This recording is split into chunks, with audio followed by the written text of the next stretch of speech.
you're growing up in the late 90s, you'll remember a famous video game that was taking the world, well, I should say maybe our country, by storm. This is before Call of Duty. This is before the Xbox. This is before Pokemon. There was a game called GoldenEye 007. It'll be up on the screen. If you don't know what this is, you don't know what you've missed. This was an epic video game that most of us in our late 20s or early 30s remember. It was a Nintendo 64 game. Some of you probably don't know what that is or missed out on something legendary, but this was a game based on the James Bond movie of the same title, GoldenEye. And the movie and the game both start with the same opening scene.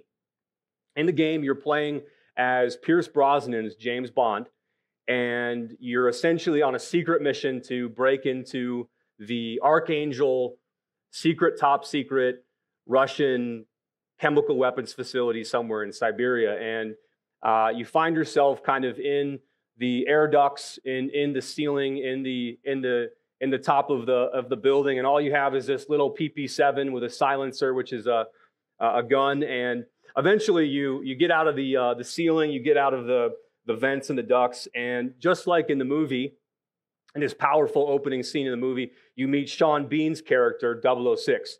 And there's a setup, and eventually you shoot your way through the level, you blow some things up just like the movie, and you fly out of there. And it's just a really powerful opening scene. It's a powerful opening level that really sets the stage, that really sets the context of both the movie and the game. Now in film and in movies, that's called an opening sequence or a prologue.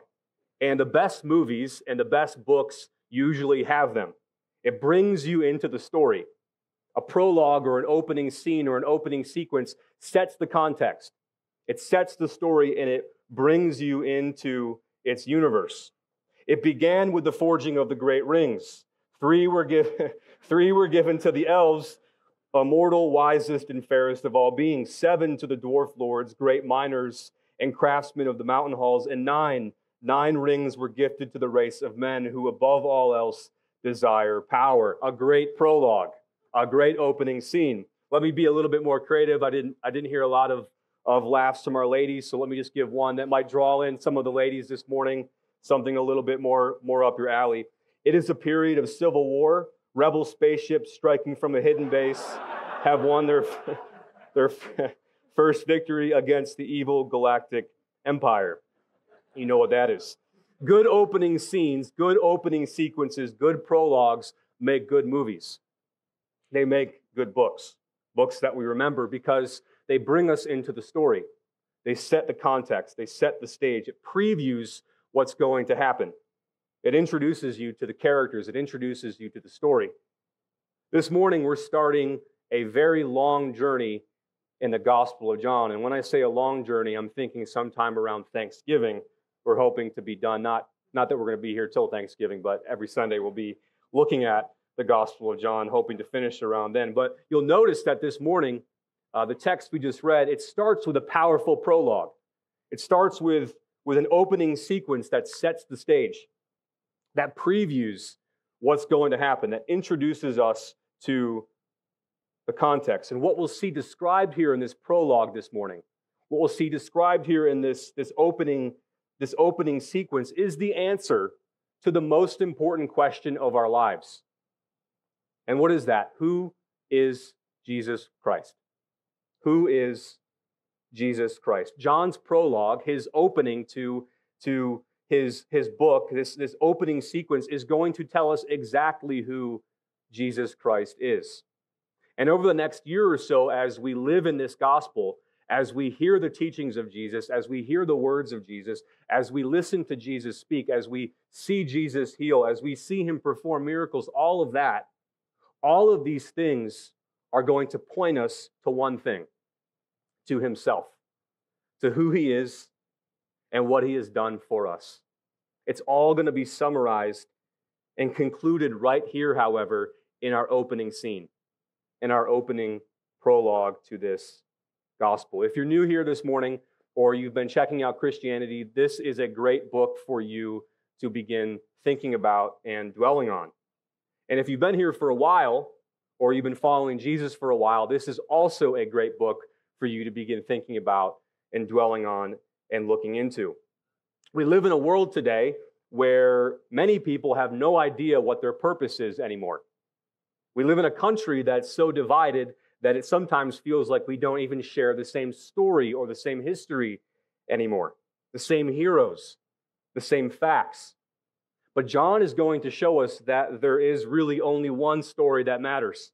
There's really only one hero who matters, Jesus Christ, the hero that will not just inspire you this morning and through our study of John, but a hero who can change your life, who can transform your heart, who can give you a purpose, who can show you the story of the true world.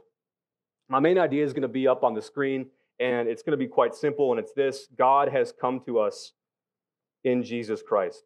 God has come to us in Jesus Christ. And by receiving him, by believing on his name this morning, you can have life and you can have light.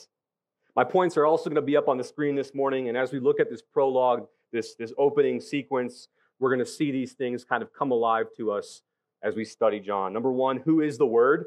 We'll see that in the first 5 verses.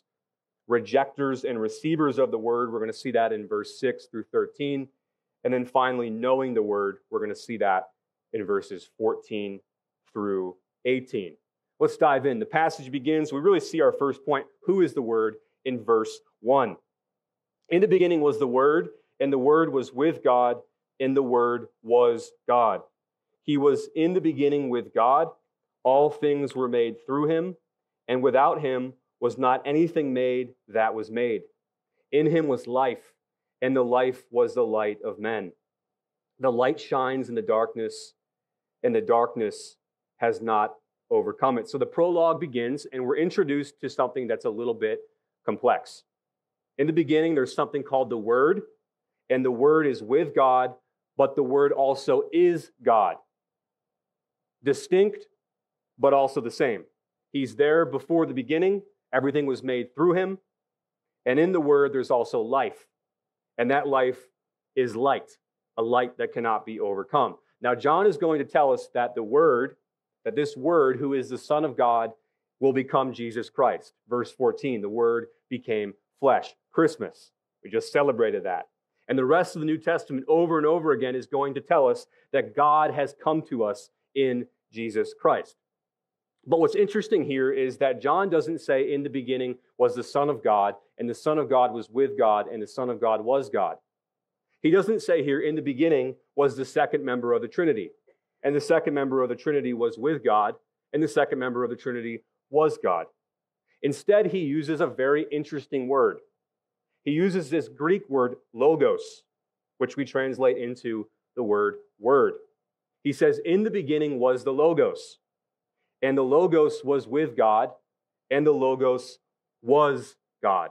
John is being very, very deliberate here. And as we study John, we're going to see that he is very, very deliberate with his words. He uses words that are simple, but he also uses words, those same words that have a deeper meaning. St. Augustine once said of John's gospel that it's shallow enough for a child not to drown in, yet deep enough for an elephant to swim in. We're going to find he's very basic, but he's also really, really deep. And we see that right out of the gates here. He uses this word logos to describe the Son of God. God before he took on flesh and dwelt among us. Now, brace yourselves. A little bit of a history lesson. Logos is a Greek concept. It's a philosophical concept. Logos is basically the idea that there's some type of principle, there's some type of structure, there's some type of order behind the universe. There's a science, there's a logic behind everything. We still use this word logi from logos at the ends of our words today, many words today, particularly words that have to do with fields of study. For instance, if you study pathology, you're learning the principle, the structure, the science behind diseases and their causes. Or if you study biology, that word logi there at the end, you're learning the principle, you're learning the structure, you're learning the science, the order behind living things. Back then, to know the Logos of something meant that you knew what its reason was. You knew what its purpose was. You knew what its function was. For them, if you didn't know the logos of something, you would end up misusing it. You would end up experiencing frustration. You would experience pain. You would experience decay. For the longest time, I've shared this story with a few friends before, but for the longest time, I didn't own a hammer. Actually, throughout my 20s, I never owned a hammer. I never got one. And so the question emerges: how do you assemble chairs? How do you put up pictures in your house? How do you fix things? Well, for the longest time, I would just take anything I could find around the house, whether it was a Coke can or the back of a drill, staplers, whatever it was, and just kind of boom, boom, boom. And it was my way of kind of hammering things into the wall to fix things and put pictures and photos up. It was frustrating. The point is, it was painful. The Coke can and the drills and the scissors and the staplers, they experience decay. Their logos, we might say, is not to be a bashing tool. Their purpose, their principle, their function, their essence is not to be a hammer. And so for the Greeks, it was important to know the logos of reality. If they didn't know the logos, they thought they would misuse their lives. They thought that they would experience frustration. They thought that they would experience pain. They would experience decay. They believed that there was this impersonal principle, this structure, this order behind the universe. And the goal of the Greeks was aligning their lives with these principles, aligning their lives with these structures, aligning their lives to the logos. Now the problem emerges: they couldn't agree on what the logos was. I mean, who could imagine that people would disagree on the meaning of life? And so the Stoics come along and essentially say that to align your life with the logos means you learn to accept everything that happens. Everything. So you toughen up, you accept it. You align your life with the rules and the principles of reality. Someone dies, that's no fun, but it's part of life. You in pain, sorry, don't let that get to you. It's part of life. They thought, accept everything that happens with strength. That's how you align your life with the logos. But then come the Epicureans, the opposite. And they say essentially to align your life with the logos is to find out what makes you happy and do it. The impersonal, the structure, the principle, the order behind the universe is basically have a good time. Have a good time. And so you had these warring thoughts of what is the logos. But everyone thought there's some type of impersonal structure, there's order behind reality and behind things. And it's important to know what the logos of a thing is and what the logos of life is. But then comes John. And John uses this term, but he tells us its full meaning. And by using it, he is essentially saying, hey guys, hey gals, you sense there is an order to life. You sense that there's a structure, there's an order, a science behind things, behind life. You're onto something. But he says, let me tell you what the logos really is. Let me tell you what the logos really is. And John says it's not something impersonal. It's not something abstract. He says the logos is actually a person who loves you, who can be personal to you. And in order to figure out life, you have to align yourself not with principles, but with this person. You have to be in connection to this person, in relationship with this person, to God himself. And it's at this point that the world begins to change. This eventually sweeps the Roman Empire, Christianity. The truth that you can know God and you can be in relationship with him through Jesus Christ, the Logos. That you can know your purpose, that you can know your design, that you can know the good life by knowing him. And that's true even this morning. In the very first verse of John, we see the amazing truth that you can know God. Your life can be aligned with the God who loves you, who, unlike the Stoics, doesn't just sit unemotionally back and accept the things that have happened to you and accept the things that you have done, but he's reached down into history to save you, to redeem you, to die for you, to change you, to give you life in him if you'll call on the name of the Lord. Now, John also has another thing in mind that he's doing here when he uses this word logos.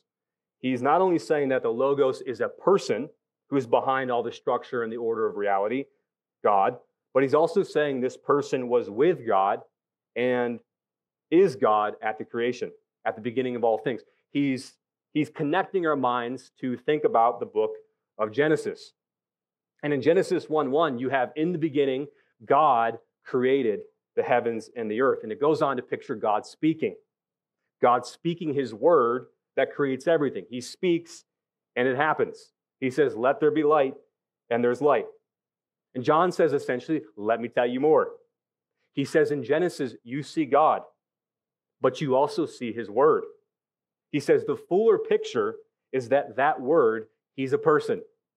He's the logos. He's a person who was with God and is God. He says, think about it. God's word is a perfect self-expression of himself. His word is all powerful. His word is all knowing. His word is all present. And therefore, his word must necessarily be God. He shares all the attributes of God necessarily, but mysteriously, he's distinct from God. And this, of course, is where we start to see the building blocks of the concept of the Trinity, that there's one God who exists eternally in three persons, the Father, the Son, and the Holy Spirit. And we're going to see this all over the Gospel of John, as we hear Jesus who says things like, I and the Father are one, and says things like, to see me is to see the Father. What John's saying here is that the Logos, this Word of God who becomes Jesus Christ, is fully God, totally divine. He's the perfect self-expression of the eternal God, and he was with God and is God at the beginning of it all. He says, when you think about the uncaused cause, who is a necessary force for this universe to come into existence because matter is not eternal. Something just didn't come from nothing. He says, when you think about the uncaused cause, who is God, who's behind all of this, know that it's this God who entered into our world as Jesus Christ. He continues and he says, in this logos, in this word is something really, really important for us all. Life and light, verse 4. In him was life, and the life was the light of men. The light shines in the darkness, and the darkness has not overcome it or mastered it. John says that in Jesus there is life, and that is light. These are going to be important words in the Gospel of John, but he really summarizes the entire message of the Bible, the entire message of the Gospel right here, which is this, that in Jesus Christ there is salvation. In Genesis, there was a tree. It was in the center of the garden, and that tree represented life and light. But the story is we've been kicked out of the garden. But the good news of the gospel is that God is not done with us. In John, we'll see that God himself will die on another tree. And from that tree, the cross of Jesus Christ, there is life and there is light. If you'll put that tree in the center of your life, you will have light and you will have life. And this morning in Jesus Christ, again, there is hope for you. There is life for you. It's better than anything you could imagine. There's a light in him that can break through any darkness in your life, in your past, in your present, in your future. In Jesus Christ, there is forgiveness for you this morning, for everything. And there's a future in him if you'll trust him, a resurrection in him, light and life. Trust him this morning. The prologue continues, this opening sequence continues, and this really leads us to our second point. Rejectors and receivers of the word. Verse 6. There was a man sent from God whose name was John. He came as a witness to bear witness about the light that all might believe through him. He was not the light, but came to bear witness about the light. So John's going to introduce us to another John. This is not the writer of the gospel, but a different John. His denomination, we might say, is a little bit of a secret here. We're going to find out a little bit more about his background next week. But right here is John the witness. He's a bit of a miracle child. He's filled with the Holy Spirit even before he's born. And his mission is the same mission of every Christian, to be a witness, to testify with your words and your actions that Jesus is the life, that Jesus is the light. Verse 9, John, the writer, continues. Looking back, he's going to tell us There were really two responses to this light. As he looks back at the gospel, as he thinks about the coming of the Logos, the coming of God into the world, he says there's really two responses to Jesus when he came into the world: those who rejected him and those who received him. Verse 9, the true light, which gives light to everyone, was coming into the world. He was in the world, and the world was made through him, yet the world did not know him. He came to his own, and his own people did not receive him. But to all who did receive him, who believed in his name, he gave the right to become children of God, who were born not of blood, nor of the will of the flesh, nor of the will of man, but of God. John says essentially there's two responses. There were either rejectors of the light or receivers of the light. He groups the mass of humanity not by IQ, not by race, not by politics, not by nationality, not by gender, but by what they do with Jesus Christ, by how they respond to the light. And it's the same for us this morning. The most important question of our lives is, who is Jesus Christ? What will you do with Jesus Christ? How will you respond to this light? We're either rejectors or we're receivers. Notice first these rejectors. God made the world. There's traces of God all over it, and yet when he comes into the world, they don't recognize him. He even goes to his own people. He goes to Israel, who he had been preparing for centuries through pictures, through object lessons, through scripture to know him, and they mostly reject him. Jesus was basically not what they hoped for. They wanted a Messiah on their own terms, we read. They wanted a God they can control, who would validate all their own opinions, who would never contradict them, who would immerse himself in the politics of the day, who would give them all their dreams. But Jesus' message is not that. He comes on the scene and he says, repent. My kingdom is not of this world. He says, weakness is strength. Humility is power. Dying is living. Money is not king. Sin is real. You're not the star of the show. Pick up your cross and follow me. And a lot of people can't receive that. And a lot of people can't receive that today. But notice there's the receivers. There's the receivers. There were some who had a breakthrough, who by the power of God's Spirit, they received Jesus Christ. They put their faith in him.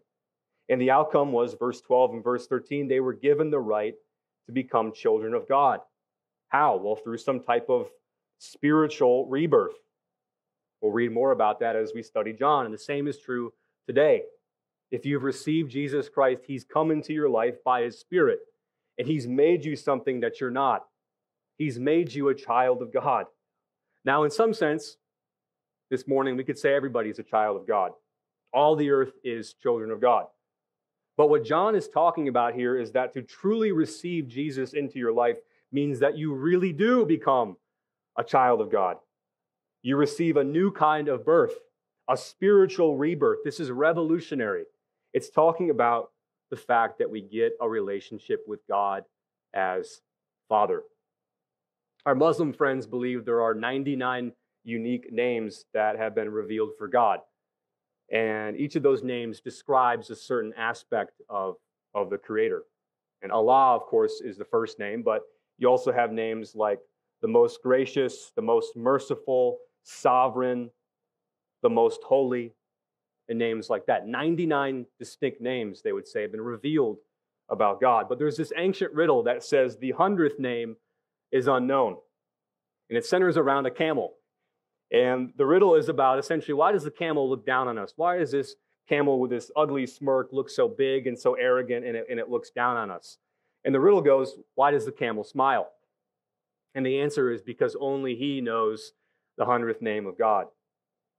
But as a Christian this morning, we say, actually, the name you're missing is known to Jesus Christ. And that name is Father. To be a Christian means you know God fully and finally as your Father. And that means this morning you have access to him. It means this morning you have security through him. It means this morning you have an inheritance in him. To receive him, to believe in his name, to have a breakthrough means that you trust your whole life upon Jesus Christ. And it means that God, by his Spirit, comes into your life and he makes you a son or a daughter of himself. You become a true child of God. And to be a child of God means you have access to him. It means you have security in him. It means you have inheritance through him. You know him as Father. What you do with Jesus Christ is the most important thing about you. The passage continues, and we see our third and final point, knowing the Word. Knowing the Word. John's going to tell us that he's been a receiver, not a rejecter. He tells us who Jesus is clearly, verse 14. And the Word became flesh and dwelt among us, and we have seen his glory, glory as of the only Son from the Father, full of grace and truth. This is Lucy and the Narnia books saying, in our world too, a stable once had something in it that was bigger than the whole world. This is deity taking on humanity. God not subtracting his divinity, but adding on humanity. The Word, the Logos, God becoming man in Jesus Christ. John says this is who Jesus Christ is. He's God come to us. He's God come to you and I. And he says we have seen his glory, a glory full of grace and truth. He says he's experienced him. He says we've looked upon Jesus and we've seen his glory. We've seen a glory that is full of grace and truth. And you might ask yourselves, was it the miracles he did? Was it his words? And the answer is no, not primarily, because a lot of people saw him do miracles. A lot of people heard his words. A lot of people heard his teachings. But when they looked at him, they didn't see glory. They didn't see a glory filled with grace and truth. So then what was it primarily? Well, it was because his eyes were opened. And looking at the cross of Jesus Christ, he could see the glory of God, the truth of God. And this morning, it's the same for us. All the miracles, all the words, all the principles, all of that is to point us to who he is. And who he is the God who has loved us and has gave himself for us, the God who has died on a cross and rose in power to give us life. The God that if you'll receive this morning, if you'll believe, he'll give you his Spirit. He'll open your eyes to see him for who he really is. He closes in verse 15. John bore witness about him and cried out, this was he of whom I said, he who comes after me ranks after me, before me because he was before me. In other words, he's saying Jesus was born after me on the human side of things, but actually he's before me. Why? Because he's the great I am. He never had a beginning. He's the uncaused cause. He's God in the flesh. Verse 16, for from his fullness we have all received grace upon grace upon grace. For the law was given through Moses, grace and truth came through Jesus Christ. No one has ever seen God, the only God, who is at the Father's side. He has made him known. In the 1700s, there was a boy born into a Christian home, and for the first 6 or 7 years of his life, he heard the gospel. He was loved by his parents, and they both eventually tragically died, and he has to go live with his relatives. And at his relatives' house, they kind of mock his faith. They mistreat him. And so this boy runs away, and he eventually joins the Royal Navy.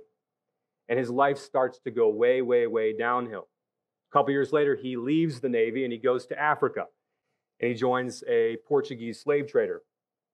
And there things start to get really, really bad for him. At times, he has to actually eat scraps off the floor. He ends up getting out of that, but he joins another slave trader. And this time, he becomes the first officer of his ship. And things get even worse and worse for him. He descends even more into sin, into depravity. And finally, there's this moment. He's off the coast of Scotland in a ship. And it's a really bad storm. And he's starting to think about some of these passages that he heard as a kid. Passages like this one that talk about God's grace. And in that moment, God saves him, and he trusts in Jesus for real. And the new life and the light that he receives is reflected in these famous words that we all know. Amazing grace, how sweet the sound that saved a wretch like me. I once was lost, but now I'm found. I was blind, but now I see. Of course, that guy was John Newton, who becomes one of the greatest preachers and friends of supporters of guys like William Wilberforce, who becomes a powerful Christian abolitionist. The point is, God's grace comes to us this morning in himself. It comes to us in Jesus Christ. John had certainly experienced that. John the witness certainly experienced that. And John Newton, this depraved slave trader, certainly experienced that too. And this morning, so can you and I. God has written himself into the history of this world. And this morning, just like yesterday, just like today, and just like forever, he welcomes you to know him, to trust him, to believe on him.